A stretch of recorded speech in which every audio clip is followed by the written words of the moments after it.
How's everybody doing today? Hope you're doing well.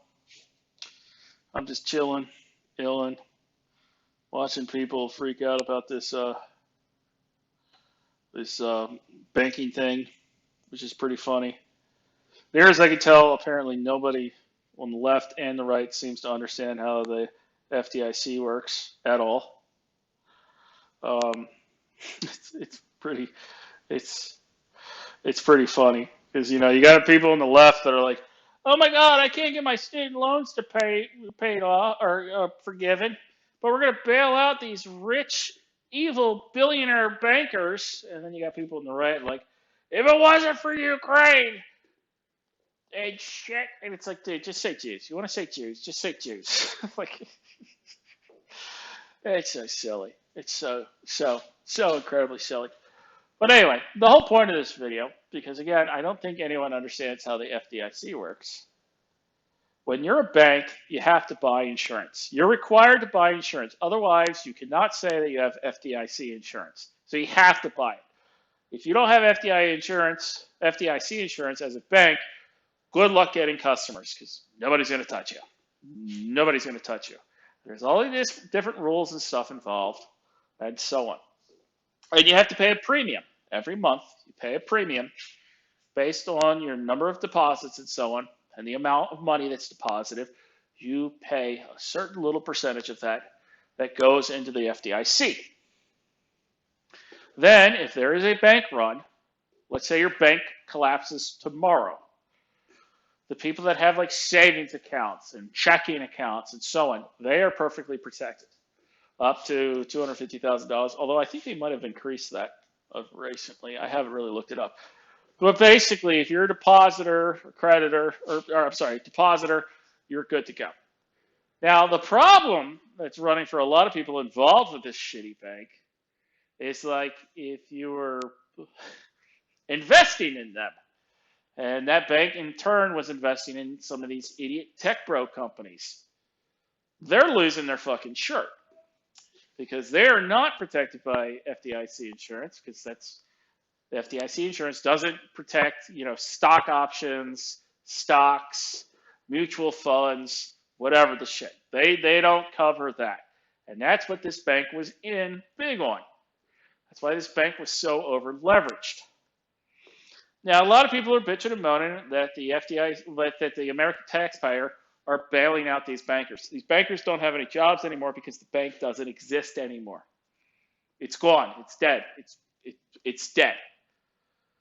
When a big bankruptcy like this happens, whether it's a bank or it's an entity like Enron, what ends up happening is immediately another company is birthed in its place. And that company's job is to basically figure out what assets and liabilities there are, and then tries to give everyone as fair of a piece of the remains as possible, based on law and so on. So, like, there was a guy who became the last CEO of a company with Enron in its name, was not the same company as Enron. There was a guy who was that CEO who handled all this, and he's actually the guy now who's the CEO of that Bankman-Friedman kid, who God, I can't even remember what it is, that crypto thing.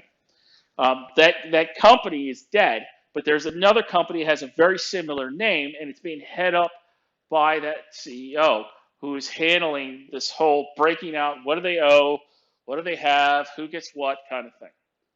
Same thing's already happened with this bank.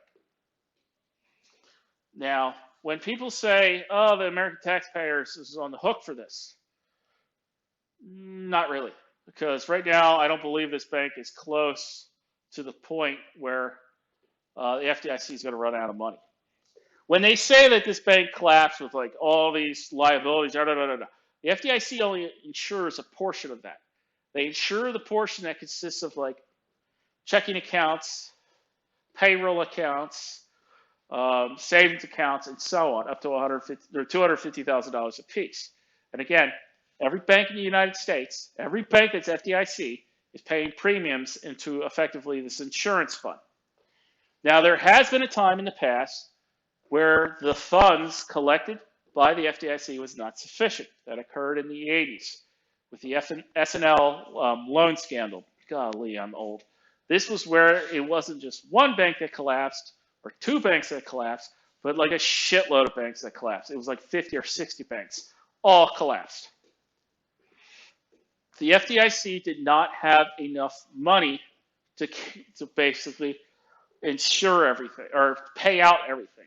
So what ended up happening was the Federal Reserve, the U.S. government, gave them a loan. And the U.S. taxpayer was on the hook for like 180, 190 billion dollars. 3 years later, that was paid back with interest. People always imagine that like these entities, when they collapse, like the FDIC or whatever, pay stuff out, that we never get any of this money back. And that's not really how this works. You know, the FDIC is effectively a company that has a product that all these other companies are required by federal law to pay for. Otherwise, they basically have to advertise that they're not insured and backed by anything, kind of thing, which is a bad way to run a bank. It's more of a way you run a loan shark business. So a lot of people are talking about this cascading in other industries. I've already kind of seen that happen. For example, the wine industry in the United States is getting hit pretty hard because there's a lot of different wineries and stuff that their payroll was being handled by this bank and accounts with this bank, and they're basically being screwed pretty hard. But like I've seen people on both the left and right where it's like, oh, we're gonna fuck over these venture capitalists, and it's like, no. The FDIC is just there to protect people who had like savings accounts and checking accounts. These folks had no idea what this bank was doing. I don't think anyone did, because you can't just have somebody that has like a $10,000 bank account for their kid, and you're holding them liable for whatever some crazy banker who's doing hooker off the tits of a, or I'm sorry, you're doing banker that's doing blow off the tits of a hooker. You can't hold that guy and his kid responsible for that. That's bullshit. That's the whole reason we pay for this insurance. Because at the end of the day, the banks don't really pay for this insurance. We as deposit holders pay for this insurance. It's just funny. Also, I think it's hilarious that people think the U.S. president in any way, shape, or form can affect this. It's like the president doesn't have that kind of localized authority. This is a prime example, though, of how like Silicon Valley is just like hot garbage. Every time I work there, I always hate it. I really, really hate working in Silicon Valley because it's nothing but dumbass tech bros. I actually sat down with a guy one time that was offering me a job, and talking to him, I got flashbacks to when I was like fresh out of the military and I was working as a doorman in nightclubs, and I just felt like I was talking to a guy that owned a nightclub who just got finished doing rails, and talking to me about how like he couldn't pay me like the $250 he owed me for like last week. And it's like, yeah, you snorted up all my money, didn't you? I should just try to separate your head from your shoulders, shouldn't I? Like, you're just gonna keep talking to me. You're an asshole. So I don't know. I'm just rambling. Anyway, it is a mess. Although I don't think it's actually gonna spread anywhere. I really don't, because these banks were basically specialized in the tech industry. So